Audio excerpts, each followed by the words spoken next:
I'd like to talk today about some very confusing, very common problems in how we think, how we're trained to think, how our culture sort of inclines us to think and speak, and how these traditions create an inclination to various kinds of evaluative analyses that are disabling and false. So we have this idea that we can have something or not have something. And the idea is based on separable objects that we can trade, and money, and this kind of thing. And so often we will feel that we have something that happened to us in the past, we have this, or we may feel that we have lost something that we once had. And what I want to focus on here is the difference between the idea that we have a mind and an identity, or that we compose one. So what we're kind of trained to think is that we have or don't have certain kinds of things, certain kinds of abilities, certain histories, certain futures, certain opportunities. When in fact, the identity status of stuff and the possession status of stuff is something we mostly make up in language. So it doesn't really exist.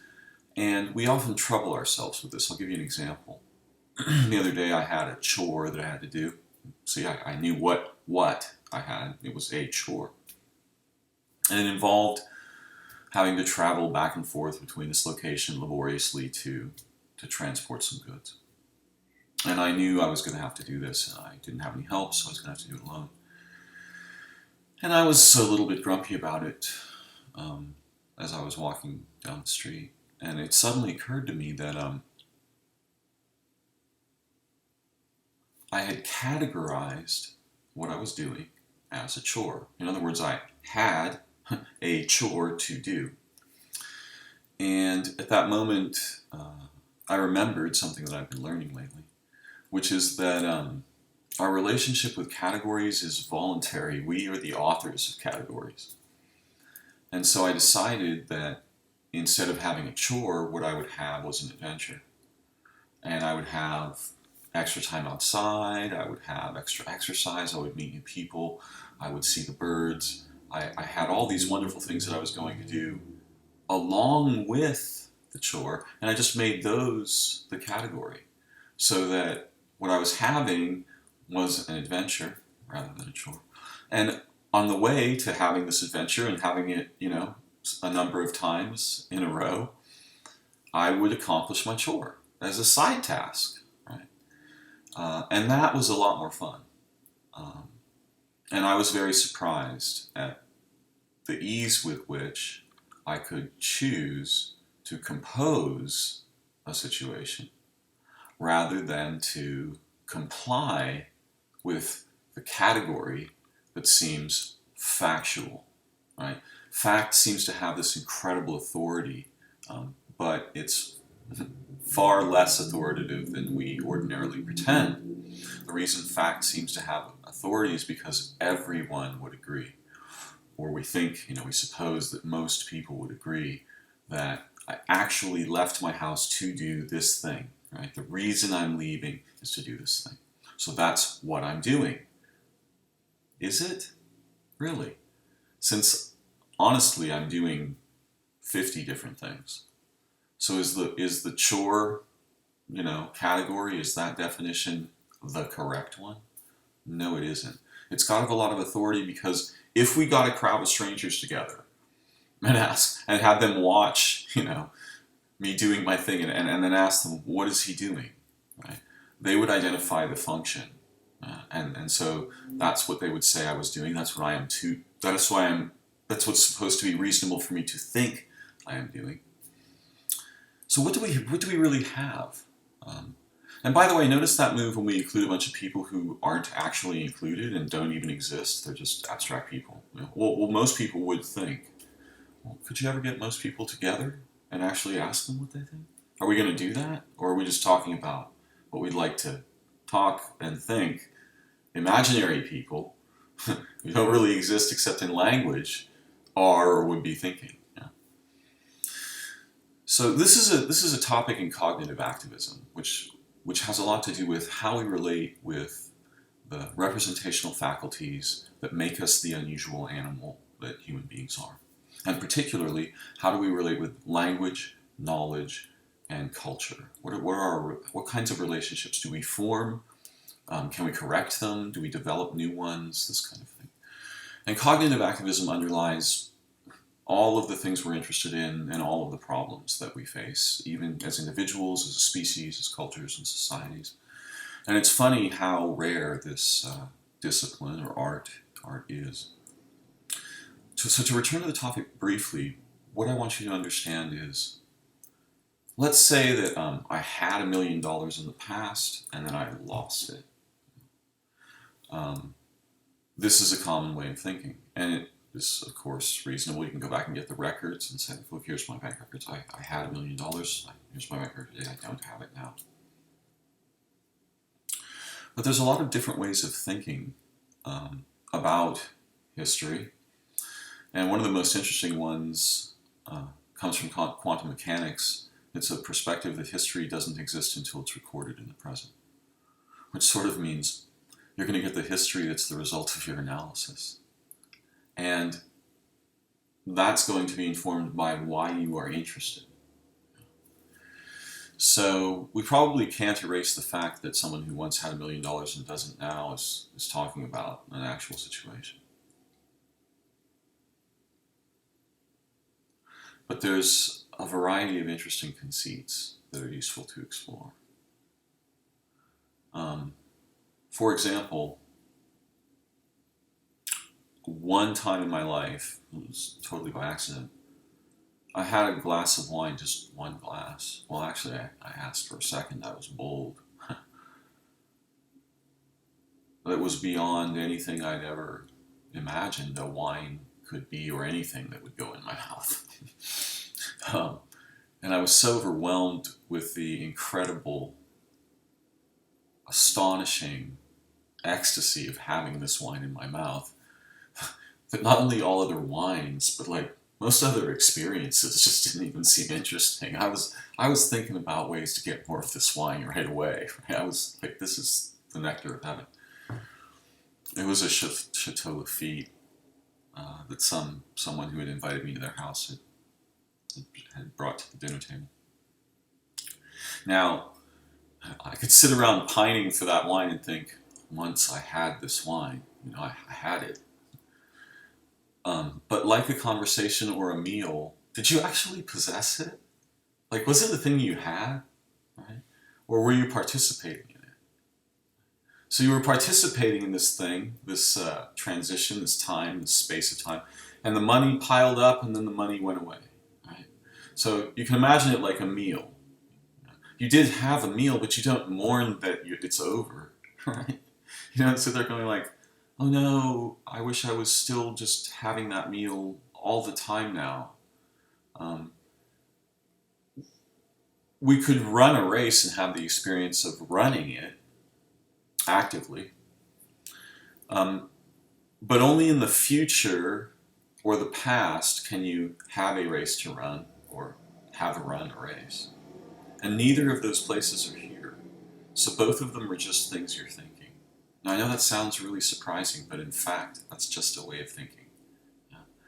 Whatever the past might be, we can only discover by absent analysis. We're not in the past anymore, right? So we're absent from that, and we're doing a bunch of analysis and description and stuff. And that's not the past. That's our analysis and description. We're doing that for a purpose. We have a concern, a motive that's driving our analyses in accounting games and things like this. And often these motives, while, quote, reasonable to our common thought and public talk and media experience and all this, are completely irrational, have nothing to do with forming an intelligent position. forming an inhabitable position, forming a position that we're excited about, that is encouraging, that is inspiring, curious, playful, joyful, human, animalian, right, alive. And if we go with the inclinations we're trained with by culture, what we're going to get is a graveyard, and it's going to stack up with ugly, terrifying losses and missed future opportunities in comparison to other people who won the game, and this kind of thing, which of course isn't a life or even a mind. It's more like a constellation of symptoms, of the absence of living into creatively our opportunities as both human beings and representational animals. So what I want to encourage you to do is to experiment with the idea that you compose minds. And one of the most surprising things about this, when we look at it carefully, is that we compose minds, this is really surprising, in the hope of the observational attention of others. And we compose minds according to what we understand of the specific contexts we are either involved in, actively, meaningfully, or absent from, right? And we feel deprived or we feel put upon by them. Yeah? So we compose minds in the hope of mostly the positive observational attention of others. If you don't believe me, what's Facebook about? What's Twitter about? Right? What's social media about? It's about trying to get, right, positive observational attention of others. Those contexts are a little bit phony because they are display contexts. We're not actually forming human relationships and shared goals and mutual contexts. We're having a actor/spectator experience, right? An avatar and then fans. Yeah.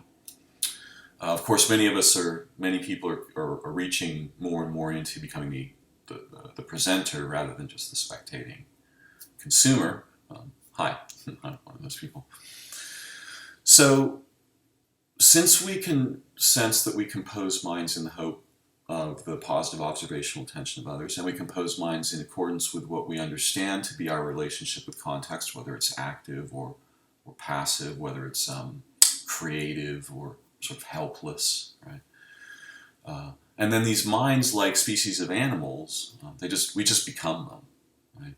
So it seems like we have a mind, and the mind just kind of does things to us, right? And we kind of go along with it or don't.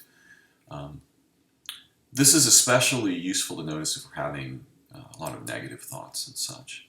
These often involve imagining other people thinking things about us or not thinking things about us, attending us for reasons we don't want, or not attending us for reasons we would like to be attended. Yeah.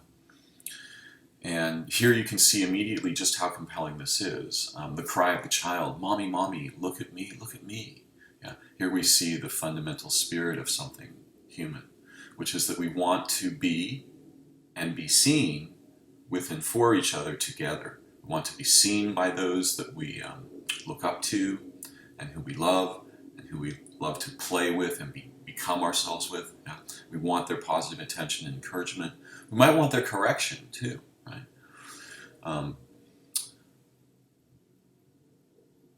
And then, of course, context is fundamental. So if we don't, and because most of our contexts are highly compromised by all kinds of predatory and mimetic phenomena, we really need to realize that we have to invent a context in which we can be meaningfully human together. We have to invent our context in ourselves in which we can meaningfully compose minds that are amazing and vital, enjoyable. And we can help each other in this process all the time just by recognizing whether we talk about it formally like I'm doing now, or simply practice the active composition of something other than a courtroom-like, accounting-like, police-like tyranny. Yes, I had a chore to do, but it depends on who you ask. and what their concerns are and how they orient those concerns into a question that becomes a set of assertions, right? So before we begin to compose minds, we have concerns, and these concerns become motives. This is usually completely unconscious. This is something we almost never see. And then we'll start thinking, for example, well, that was really kind of my neighbor to bring me those cookies the other day, right? Or here I am paying taxes again when I'm not getting the benefits of having to pay that money. And who are these people I'm paying to? And why do they have such incredible power over my life? Right? Two different concerns, two different minds. We become these minds, and not noticing all of this usually. Right? So I'd like to invite you together and suggest that we begin the process of learning how to compose minds rather than to comply with public projections of minds we think we're supposed to have. And especially about when we think about things that may have happened in the past, things that might happen in the future. Right? Let us compose a history, right, that empowers and encourages us. Since we're going to be composing one, right, from memories and ideas and confusion sometimes. Since we're going to be making a composition, let's compose something that's empowering in the moment. And if we're going to be predicting futures, even if we sense threats, let us compose minds and collectives capable of creatively adventuring into those otherwise dire and